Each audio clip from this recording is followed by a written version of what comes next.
So they're about 10 years old now? They are. Exactly. She turned 10 on about 3 weeks ago. So anyway, let's see if they come. I'm sure she will. You want us to stay in the car? Obviously. Give you this? Yeah, sure. Maggie! Come get it! Maggie! Here she comes.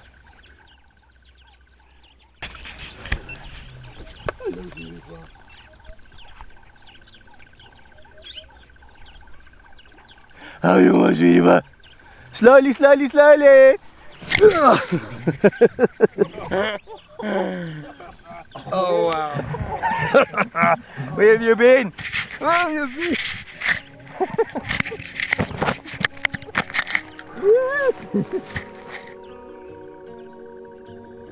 Let's just go back a bit.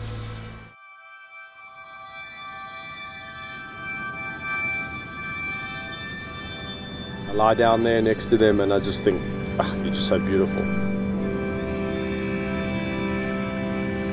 What would I do to make you better? I can't. As a kid, I could really only remember lions in storybooks. I would always imagine, lions to be wandering the plains of Africa and, exactly where, what you doing? Exactly where they should be. Oh.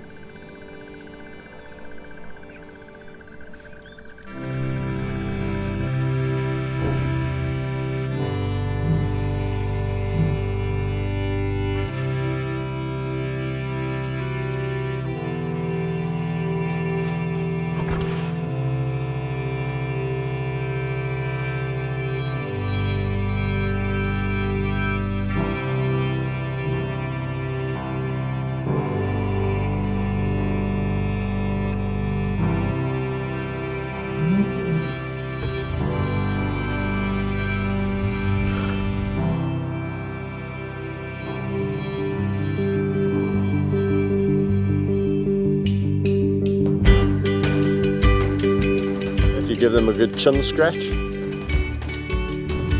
They're very happy, content cats. Hyenas, it's the neck. So if you scratch a hyena's neck, they really love it. What do you say about that? People around the world still think that Africa is this place teeming with game. Iconic archetypal Africa. Sure. And it just doesn't happen. When a species disappears from a habitat, one's got to look at why. Talk about any species, you've got the same dilemma. Habitat loss. Habitat, habitat, habitat. Even reserves like this, the area is not big enough. You could drive for days, nothing. They're all gone. Not a single animal. Wow. For miles. What I have been able to do with my unique relationships is capture people's attention. It's about trying to see numbers in the wild increase and trying to figure out how we're going to achieve that. Just ignore her, she's fine. If we Googled your name right now, what would come up? The Lion Whisperer would come up, and there'd be more than likely several pictures of me doing pretty much there'd be several pictures of me pretty much doing what I'm doing now. Do you see yourself as a lion whisperer? There's a phrase that people coined because of the relationships that I have, the ability to interact with these animals without having to make them submit through fear, then yes. Here's my big boy. Here's my big boy. Hello, here's my big boy. Hello, my big boy. Oh, that's nice. Hey. What have you guys been doing? Where are you going? You must be nice. To pinpoint what I specifically like about a lion is extremely difficult. There's something about the black on the back of the ears. It's very soft fur, completely different to the rest of the body. Oh la la ma. Oh, they're so nice. Me, where do I fit in the pride? I'm just another member of this group.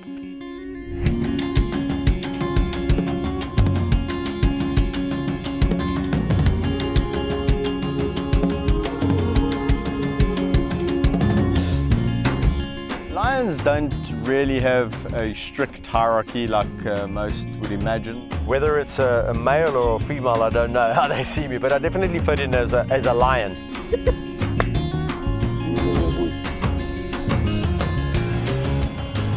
I know each individual quite intensively.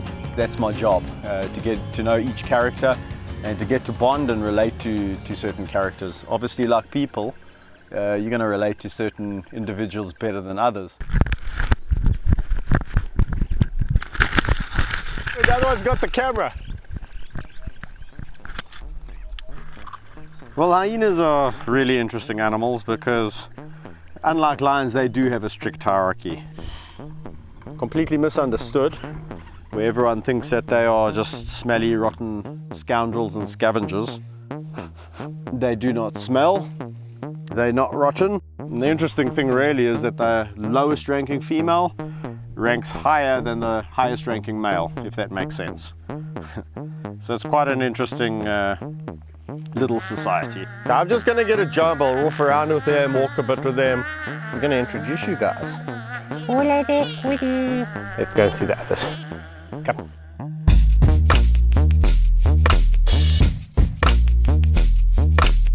Let's introduce Monty, the human trapped in hyena clothing. He's moved up the rankings now. He's probably the highest ranking male, and he has a lovely personality.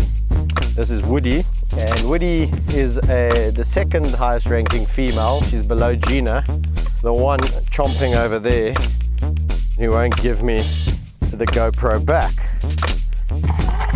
Gina is the matriarch and is a gorgeous girl, a loving matriarch in the way that she rules this clan.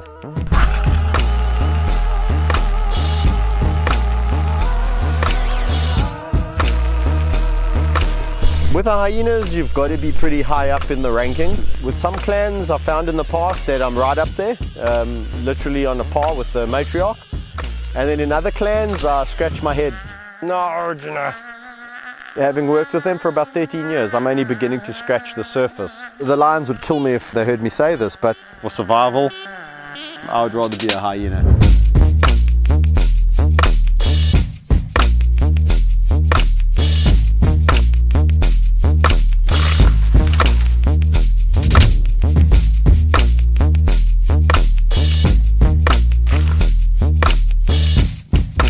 Entertaining and extremely intelligent. So yeah, when I met my first two hyenas, I didn't know what I was getting involved with in the joy that was about to chew your monopod.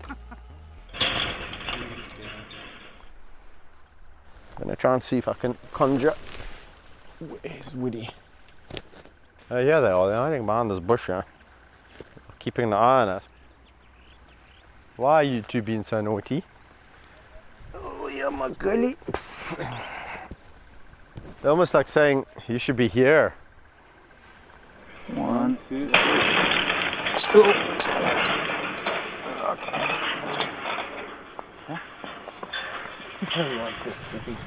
It's really nice. You don't have to back up the car. You want to go right over this sort of dead plain.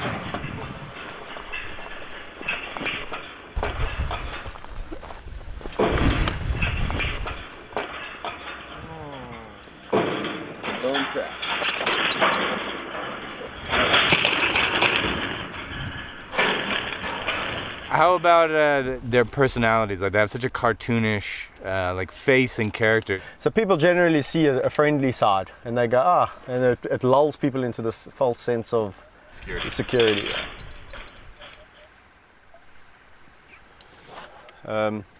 Is the window open there? Yeah. Nope. Okay. What's he do? Yep, it's on the car. I opened the stand over here. What you do, boy? Hey, you better quit laughing out there, Kevin. Oh man, here we go. He smells your fear, man. Okay. Oh, He broke it. It's okay. You can try to pull it out. Are you still chasing us? I don't think so. We don't really have many places to go. He's running now. No, go. Okay. Talk to Kevin. Yes, we're fine. Speed up. Okay, well, I just go. Oh, don't get him stuck, for Christ's sake. There's huge potholes here. Go. Okay, I'm out of here. We're gone.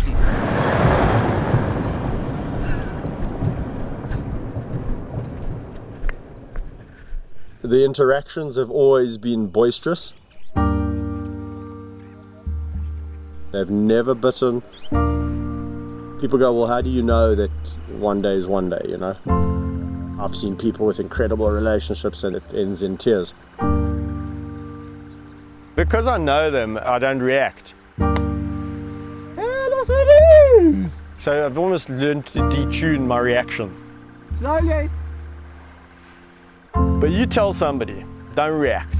And then the thing goes, I go, wah!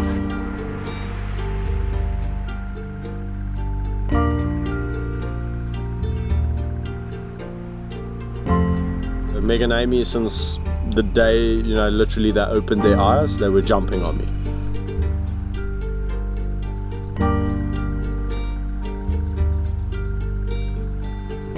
People said when they get to a certain age, you're going to have to stop that. You know, they just got bigger and bigger and bigger.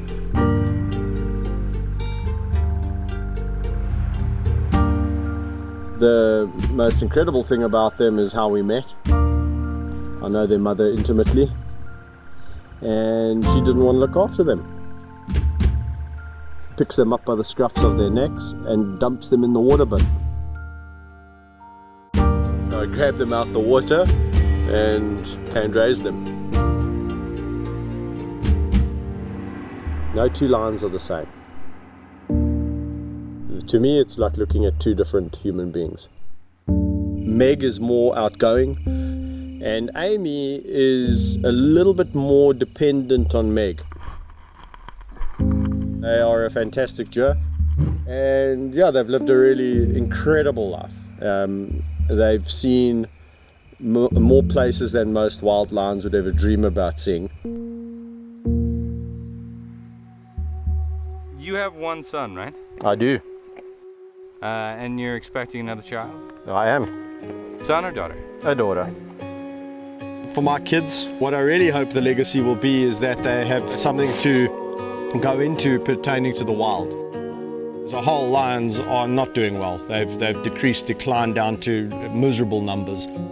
I'm trying my damnedest to create awareness. People see me interacting with the lions, and I think they start to think, well, gee, imagine Africa without lion.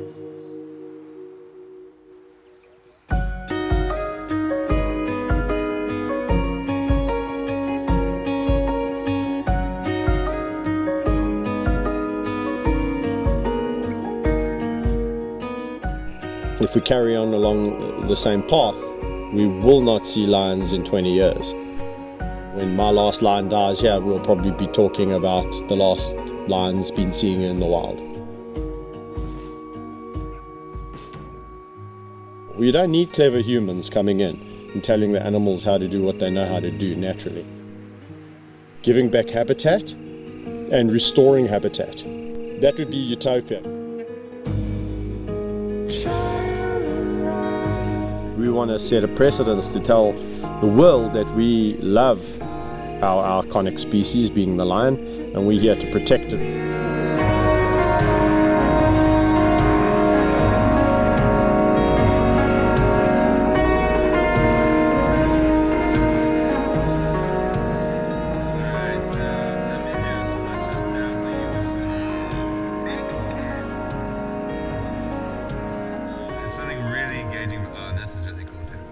You kind of do this move right here.